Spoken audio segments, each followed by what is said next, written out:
اعوذ باللہ من الشیطان الرجیم بسم اللہ الرحمن الرحیم وما تکون فی شان، اور نہیں ہوتے آپ کسی بھی کیفیت میں، وما تتلو منہ من قرآن، اور نہیں پڑھ رہے ہوتے آپ قرآن میں سے کچھ بھی، ولا تعملون من عمل، اور اے مسلمانوں نہیں عمل کر رہے ہوتے تم کوئی بھی اچھا عمل، الا کلنا علیکم شہودا، مگر یہ کہ ہم حاضر ہوتے ہیں، موجود ہوتے ہیں، تمہارے اس عمل پر گواہ ہوتے ہیں، استفیدون فیہ، جب کہ تم اس میں مصروف ہوتے ہو۔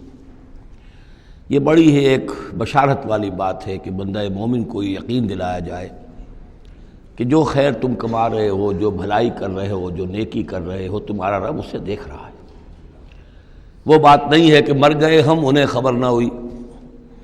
اللہ تعالیٰ تو تمہاری ہر جو بھی ایثار اور قربانی جو بھی تم اللہ کی راہ میں کر رہے ہو، وہ خود دیکھ رہا ہے، موجود ہوتا ہے۔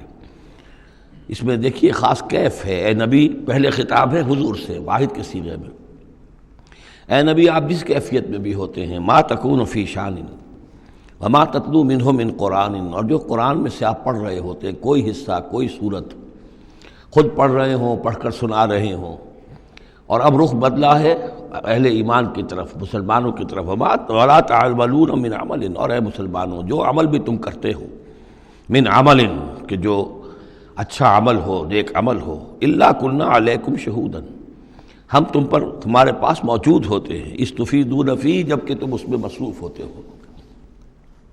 وما یعزب عن ربک، اور نہیں غائب ہوتا آپ کے رب سے، من مثقال ذرۃ فی الارض، زمین میں ایک ذرے کے برابر بھی کوئی شے، ولا فی السماء، نہ آسمان میں، ولا اصغر من ذالک، نہ ہی اس سے کم تر کوئی شے ہے، ولا اکبر، نہ اس سے بڑی، الا فی کتاب مبین، مگر یہ کہ وہ ایک روشن کتاب میں درج ہے۔ یہ روشن کتاب ہے اللہ تعالیٰ کا علم قدیم۔ الا ان اولیاء اللہ لا خوف علیہم ولا هم یحزنون، آگاہ ہو جاؤ، اللہ کے دوستوں پر نہ کوئی خوف ہے، نہ وہ حزن سے دوچار ہوں گے۔ یہ اولیاء اللہ کون ہیں؟ یہ کوئی علیحدہ سپیشیز نہیں ہے، علیحدہ نوع نہیں ہے، انسانوں ہی میں سے صاحب ایمان، جو ایمان حقیقی سے بہرہ مند ہوں، جن کے دلوں میں یقین پیدا ہو چکا ہو، اور جو اللہ کے فضل و کرم سے مقام احسان پر فائز ہو چکے ہوں۔ ان تعبد اللہ کانک تراہ فإن لم تکن تراہ فإنہ یراک، وہ اولیاء اللہ ہیں۔ اللہ ولی الذین آمنوا یخرجہم من الظلمات الی النور، یہ ہم سورہ بقرہ میں پڑھ آئے ہیں، آیت الکرسی کے فوراً بعد۔ اللہ ولی ہے اہل ایمان کا، انہیں نکالتا ہے اندھیروں سے روشنی کی جانب، اور اہل ایمان ولی ہیں اللہ کے۔ الا ان اولیاء اللہ لا خوف علیہم ولا هم یحزنون، اللہ کے دوستوں پر، ساتھیوں پر۔ اب ظاہر بات ہے جو اللہ کا دوست ہوگا اس کے اندر اللہ کی غیرت ہوگی، وہ اللہ کے دین کو پامال دیکھ کر تڑپ اٹھے گا، اللہ کے شاعر کی بے حرمتی ہو رہی ہو وہ اس کو برداشت نہیں کر سکے گا، وہ تن من دھن لگا دے گا اللہ کے دین کو غالب کرنے کے لیے، وہ ہوگا اللہ کا ولی۔ یہ تو نہیں کہ صرف کوئی ایک لبادہ اوڑھ لیا ہو، ایک لباس جو ہے پہن لیا ہو، اور صرف جو ہے خاص قسم کی شکل بنا لی ہو تو وہ اولیاء اللہ ہو جائیں گے۔ اولیاء اللہ تو وہ ہیں کہ جو واقعتاً اللہ کے ساتھ وہ تعلق رکھتے ہیں وفاداری کا، تو وہ ہیں اولیاء اللہ۔ اور یہ کون ہے اولیاء اللہ؟ اگلی آیت میں اس کی خود وضاحت کر دی، الذین آمنوا وکانوا یتقون۔ یہ کوئی نئی سپیشیز نہیں ہے، انسانوں میں کوئی علیحدہ قسم کے انسان نہیں ہے، وہی انسان کہ جو صاحب ایمان ہو اور تقوی کی روش اختیار کرے، اور وہ تقوی ہم پڑھ چکے ہیں، اذا اتقوا وآمنوا وعملوا الصالحات ثم اتقوا وآمنوا ثم اتقوا واحسنوا واللہ یحب المحسنین، یہ سورہ مائدہ کے اندر آیت آ چکی ہے۔ یہ تقوی جو ہے درجہ بدرجہ اہل ایمان کو اور اونچے سے اونچے مدارج کی طرف لے جاتا ہے۔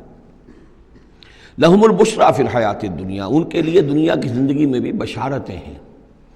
یہ بشارت کس اعتبار سے، جو ہم سورہ توبہ میں پڑھ چکے ہیں کہ حل تربصون بنا الا احدی الحسنیین، ہمارے لیے تو دو اچھائیوں کے سوا کسی تیسری چیز کا تصور ہی نہیں۔ بشارت ہی بشارت ہے، کوئی تکلیف بھی آئی ہے تو ہمارے رب کی طرف سے آئی ہے، لن یصیبنا الا ما کتب اللہ لنا هو مولانا، اس پہ گھبرانے کی کیا بات ہے؟ دوست کی طرف سے اگر کوئی شے آئی ہے، اور پھر یہ کہ ہمیں پتہ ہے کہ اس میں ہمارا خیر ہے، اسی میں بھلائی ہے۔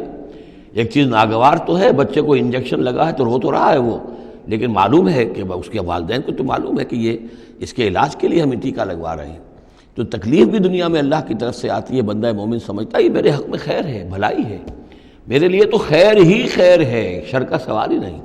لہم البشرا فی الحیات الدنیا وفی الآخرہ، اور آخرت میں بھی لا تبدیل لکلمات اللہ، اللہ کی باتوں کو کوئی بدل نہیں کر سکتا۔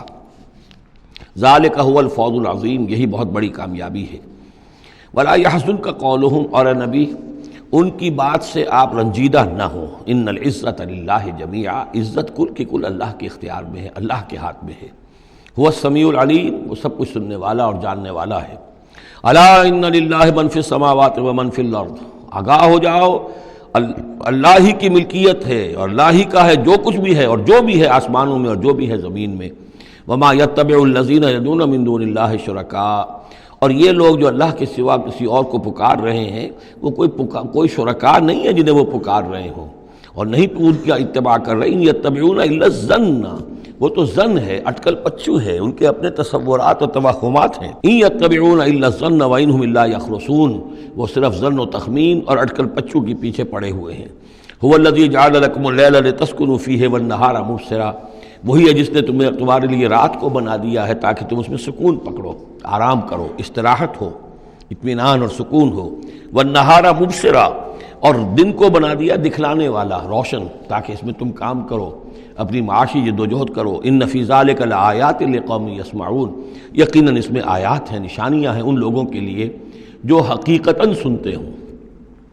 قالوا اتخذ اللہ ولدا سبحانہ، انہوں نے کہا کہ اللہ نے اولاد اختیار کی ہے، وہ پاک ہے اس سے۔ هو الغنی، وہ بے نیاز ہے۔ یہ لفظ یہاں بہت اہم ہے، غنی، بے نیاز ہے، اس کا کیا تعلق ہے اولاد نہ ہونے سے؟ اصل میں انسان کو اولاد کی تمنا اس لیے ہوتی ہے کہ اسے یہ معلوم ہے کہ مجھے مرنا ہے، میں تو فانی ہوں، میری اولاد کے ذریعے سے میرا نام زندہ رہے گا۔ انسان کے اندر جو ایک خواہش ہے کہ میرا نام باقی رہے، میری یاد باقی رہے، تو اس کا تسلسل ہے جو اولاد کے ذریعے سے۔ اللہ تعالیٰ چونکہ فانی نہیں ہے، باقی ہے، اسے کسی اولاد کی احتیاج نہیں ہے، وہ ہمیشہ خود قائم رہنے والا ہے، اس لیے اس کی شان اس سے بہت بلند ہے کہ اسے اولاد کی حاجت ہو۔ هو الغنی، وہ تو اس سے غنی ہے، بے نیاز ہے۔ لہو ما فی السماوات و ما فی الارض، اسی کا ہے جو کچھ کہ ہے آسمانوں میں اور جو کچھ کہ ہے زمین میں۔ ان عندکم من سلطان بہذا، نہیں ہے تمہارے پاس کوئی سند، کوئی دلیل اس چیز کے لیے کہ تم نے اللہ کے لیے اولاد تراش لی ہے۔ اتقولون علی اللہ ما لا تعلمون، کیا تم اللہ کی طرف منسوب کر رہے ہو وہ چیزیں جن کے لیے تمہارے پاس کوئی علم نہیں، کوئی دلیل نہیں، کوئی سند نہیں۔ قل ان الذین یفترون علی اللہ الکذب لا یفلحون، کہہ دیجئے وہ لوگ جو اللہ تعالیٰ کی طرف جھوٹ باتیں منسوب کرتے ہیں، افتراء کرتے ہیں، وہ کبھی فلاح نہیں پائیں گے۔ متاع فی الدنیا، دنیا میں ان کے لیے ساز و سامان ہے، رہنا بسنا ہے، اس کے لیے کچھ ضرورت ہم نے ان کو ضرورت کی چیزیں دے دی ہیں۔ ثم الینا مرجعہم، پھر ہماری طرف ان سب کا لوٹنا ہے۔ ثم نذیقہم العذاب الشدید بما کانوا یکفرون، اور پھر ہم انہیں مزہ چکھائیں گے بہت سخت عذاب کا، ان کے کفر کی وجہ سے جو وہ کرتے رہے تھے۔ صدق اللہ العظیم۔